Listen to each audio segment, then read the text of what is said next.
The Zoning Board of Appeals, the Village of Bartlett, Counties of Cook, DuPage, and Kane. Please call the roll. Mike Werden. Here. George Cozio. Here. Bob Bucaro. Here. Patty Hansen. Here. Robert Carney. Here. Linda Hansen. Here. Joe Bono. Okay, you have before you the minutes from the April 2nd meeting. Chair will entertain a motion to approve. I would so move to approve. Pardon me? Go ahead, George. I would make a motion to approve the minutes. I'll second. It's been moved by George, seconded by Patty. Please call the roll. George Cozio. Yes. Patty Hansen. Yes. Linda Hansen. Abstain. Bob Bucaro. Yes. Robert Carney. Yes. Mike Werden. Yes. Okay, the only item on the agenda tonight is case number 15-07, 908 Shorewood Drive. Are the petitioners present? Yes. Please stand by the microphone. Raise your right hand. Do you solemnly affirm the evidence you're about to give is only the whole truth? Yes. Okay. Do we have the newspapers, the mailings, the picture of the sign? Mark those exhibits A, B, and C. Go ahead and present your case. Good evening. My name is Sean Constantine, and we're here today to apply for a variance to the code that allows a 3-foot fence. We're applying to a 5-foot fence on our corner lot. It's a reverse corner lot at the start of a cul-de-sac, and we're petitioning it. We're trying to provide our family a little bit more green space, usable green space. We moved into the home 3 years ago. There was an existing 5-foot fence that you can see on the plot of survey here. Most of the backyard is a concrete slab, as you can see.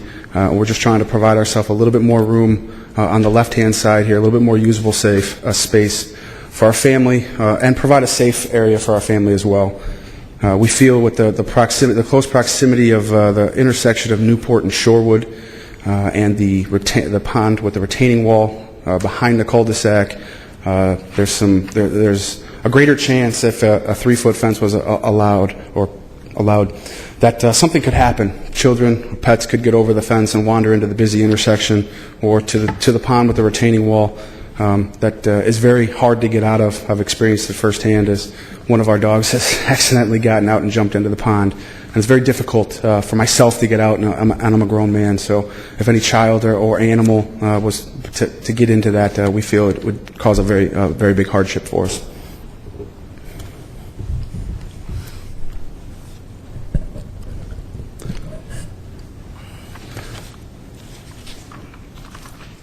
Any questions from the board?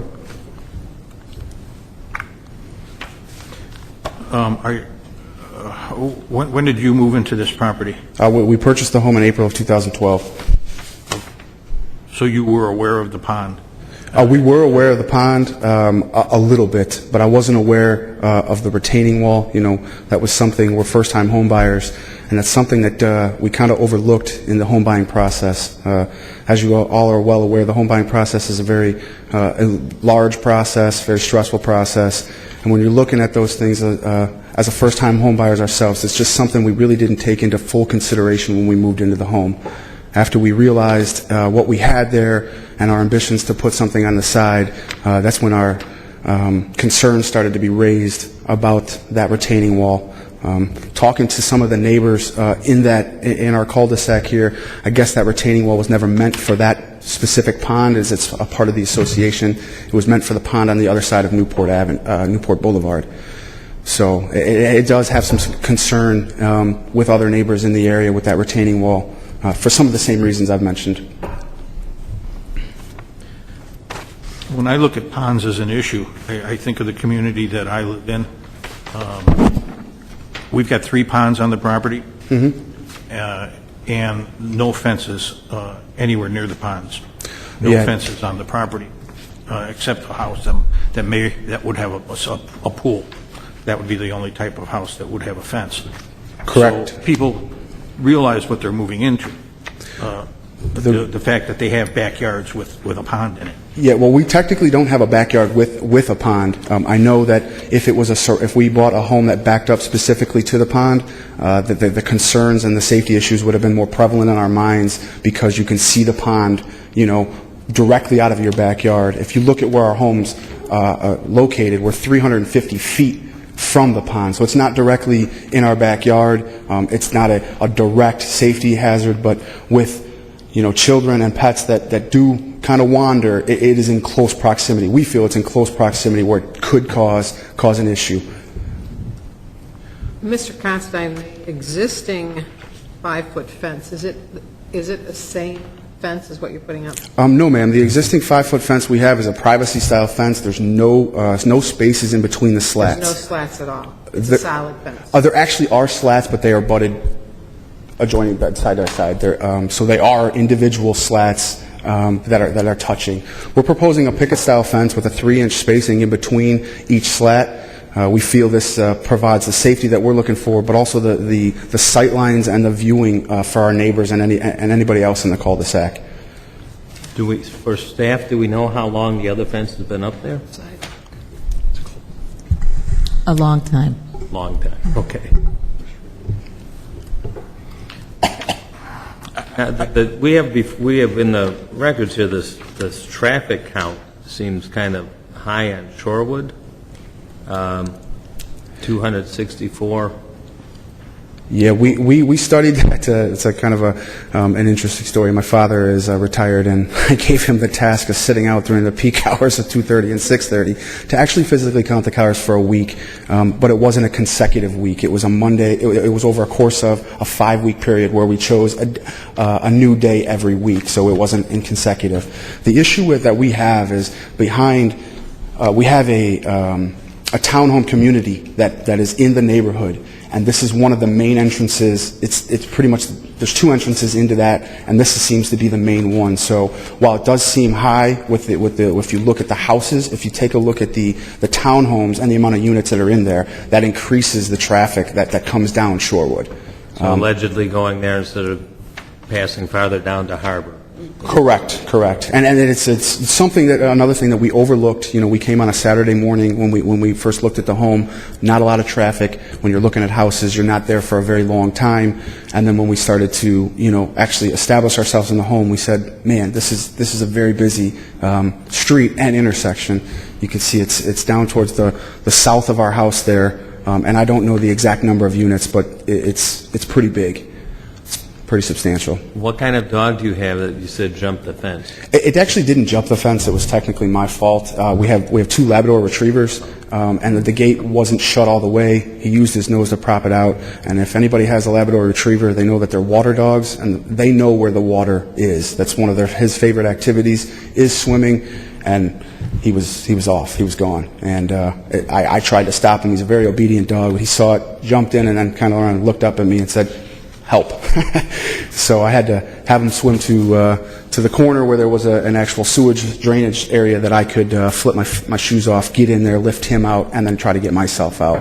I've done some studies on the actual lake. It's about an 8-foot lake with about a foot and a half of thick mud marsh in there. So once you become into it, it starts to kind of trap you in there if you try to stand in it. Well, for years, Bartlett has had an ordinance that said side yards have 3-foot fences. I'm a strong advocate for no fences, but I will admit that my thoughts over the years have changed to the extent that I understand why a 3-foot fence may not be truly effective. So I lean more to the possibility of a 4-foot fence. If this fence weren't coming outside of the sight line of the house, I would have no issue with a 5-foot fence like you have there today. When you bring it outside of the sight line of the house, that changes the appearance. And when I visited the property and I turned onto Shorewood Court, right after looking at your house, the first thing I noticed is a house on the other side of the street from you that has, I believe that's a 3-foot fence. Yes, sir. And it's I guess it's aluminum. Correct. And rather unobtrusive. Correct. The reason we chose a 5-foot fence is we just wanted to match the existing fence that we came into. And speaking specifically of that 3-foot fence, I've seen, they have a bigger dog as well, and I've seen instances where a bunny or a squirrel has run by and that thing just went right over the top, and now he's in the street. And that's why I said earlier that my opinion of a 3-foot fence has changed over the years. I feel that a 4-foot fence is more reasonable. And Right. Maybe someday our Yeah, ordinance will change. and the thing that we're basing it on is we live at the beginning of a cul-de-sac. There are 4 homes and behind us in the cul-de-sac. We don't feel that the traffic concern is very big at all. There's not even a stop sign at the corner of Shorewood Court and Shorewood Drive. So that tells me that the village doesn't see the traffic impact as well, because if there was, there would be a stop sign forcing residents to stop and look at the intersection before they turn on. I would have to agree with you. I mean, based on the fact that it's a corner of a through street and a court. So based on that picture there, you don't really see, the people on the court have plenty of opportunity to see east and west. Correct.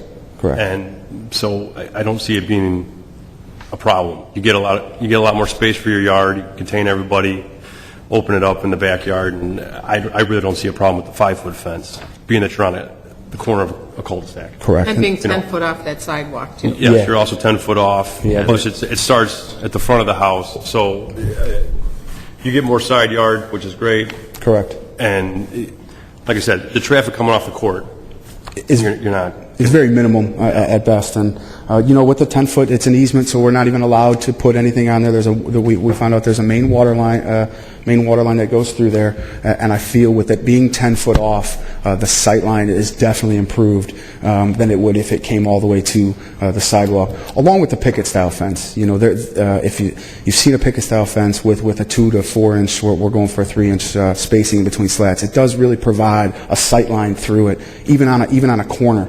You're still able to see through the fence, so it definitely doesn't block it like a privacy fence would. Well, as what was said, I mean, we normally don't have a problem with the back lot line having a fence that high, but it's kind of overpowering when it comes toward the front of the house. To your advantage, as you said, it is 10 feet off, and that is a cul-de-sac. Did we get any calls or opinions or questions about this, staff? We had one phone call yesterday. The neighbor directly to the north, the first house on the cul-de-sac, but I believe the petitioner spoke with that neighbor since that time. Yes, ma'am. I spoke with him yesterday. Their concern was that if the fence came all the way to the sidewalk, they would have a sight issue. Right. Once I explained it was 10 feet off, they felt that there was no concern of seeing anybody backing out of their driveway. They talked about the resale value of the home, of having a fence in their front yard. So I think there was just a misunderstanding of where they thought the fence was. That was for the reason of the call. They're new to the neighborhood. They just moved in, and we didn't formally get a chance to meet, and I just didn't want to throw that on them, and I think that's what turned the call in. And then yesterday we had a good 30-minute conversation to formally introduce ourselves, get an understanding of what exactly is going on, and I felt that he was happy with what was going on, and he left feeling pretty good about what we were doing. Any further questions? No. At this point, we'll open it up for the public hearing. We have a teeming audience out there. Surprised there's not more. Any further comments or recommendations? My last comment is I'd be happier if you were asking for a 4-foot fence instead of a 5. I would agree with that. So what you're saying is that it could go along the back fence line of a 5-foot and then come to a 4-foot along the side and the front of the house? I would prefer to see a 4-foot fence in place of where you want the 5-foot fence, 4 foot all the way. And our The main, back side of the property already has the 5-foot fence, which is what he was trying to match. Still my opinion. Where the lot is situated, it's a long side yard for the ones behind them.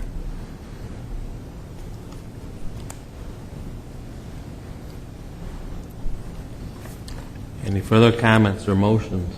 I'll make a motion that we send a positive recommendation to the Board of Trustees. Second. Okay, it's been moved by Patty, seconded by Rob, to pass on a positive recommendation. Any further discussion? At this point, we'll close the public hearing portion. Please call the roll. Patty Hansen. Yes. Robert Carney. Yes. Bob Carroll. Yes. Linda Hansen. Yes. George Cosio. No. Mike Werden. No. Okay, you have 4 people for it, so we'll be passing on a positive recommendation to the village board. So stay in touch with staff to find out when it appears on the minutes on the meeting agenda, the village board. All right, thank you for hearing our case. I appreciate it. Old business, new business? I will I just want to remind you that May 1st was the deadline for the economic interest statements. If some of you, and you know who you are, have not turned it in, please do so before I get beat. That's all I have. I turned mine in last month this time. I know that some still might have it out there. I won't name names. Why not? Did you have mine? Assuming I do. Yeah, I think you do. Okay. Yeah. Okay. Yours not who I was thinking. Okay.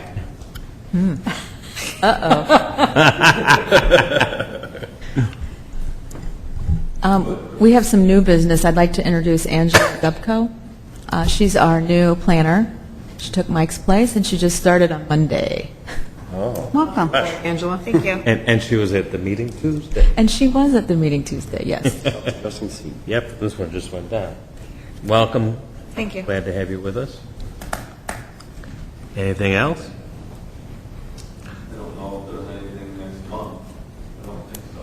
Really? Not yet. Chair will entertain a motion I won't to be here next month for sure. entertain a motion to adjourn. So moved. Second. Moved and seconded. All in favor? Aye. Aye. The rest.